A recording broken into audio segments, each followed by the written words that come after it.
pop this one up. Once again, just clean the little edges if you had any type of a pour, an over pour, bend it. How do these come together? We're going to dip and stick. So hot to cold.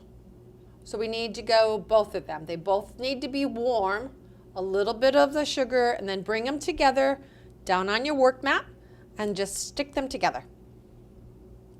Now why hot to hot? Because that's your very best bond.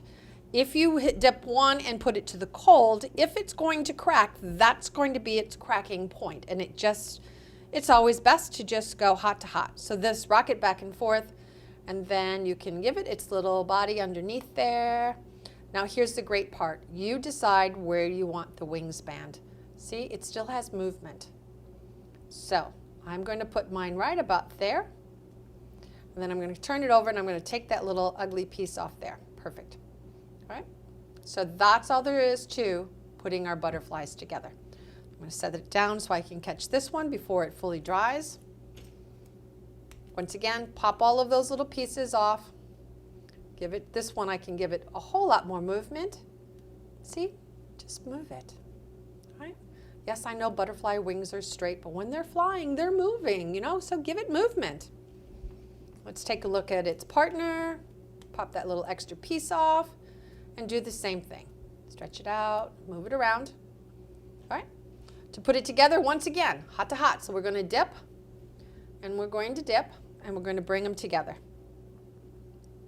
Just like that. Give it a chance to just set there for a few seconds. Doesn't take it really long. Pull it up, and then smush it down. Clean it up. Get those little strings off of there, and then just like we did the other one, figure out where you want it to be. What's its span going to be? All right. And I'm going to have mine so it looks like that. Cute, cute. Gotta love butterflies. All right, let's take a look at this one, the last one, and then we're going to move on. Because by now you clearly have the understanding of how to heat, pour, and move. This one's really still a little warm. So it's going to need to just sit just a few more minutes. See, it's still real. I can move it anywhere. So if I tried to attach them together right now, it really would be a little bit more difficult. So let's just give it a minute. Actually, while that's warm, I'm going to see if I can actually cut into that because it's got a little spot right here that it shouldn't have. So I'm going to come in and just clean that little spot out. Now, if this was fully dried, never be able to do that. But since it is still wet, I can come in there and clean that out. There we go. I'm liking the look of that better. Perfect. Well, it's not perfect, but it's better to my liking. All right. Once again, how do we attach? Hot to hot. We dip and we dip. And we bring it together. All right, we're done. That's our butterflies. Clean the inside up, move them over, set them down.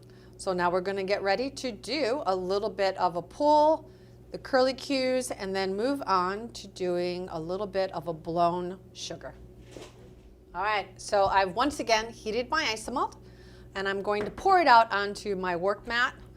And then I'm just going to start manipulating it so that I can get it to where it's drier and it's kind of taken on the consistency of taffy. And so to do that, all I'm going to do is move my mat back and forth, folding it in on each other. And you want to keep it from going too far to the edges, so you just want to nice and easy. And so you can see I pick up one side, I pick up the other side, and I just bring it together. And what we're doing is just adding air into it at that point. And it's cooling it as it goes. And then it'll start to stick to itself. And when it comes loose from the mat, that's when you know that you can actually handle it. Because at this point, it's way too hot for you to even think about touching with your hands. And that's with or without gloves, folks. So it's kind of just a little bit of the patient thing. Work it back and forth until it decides that it's going to turn into the consistency we need it to be.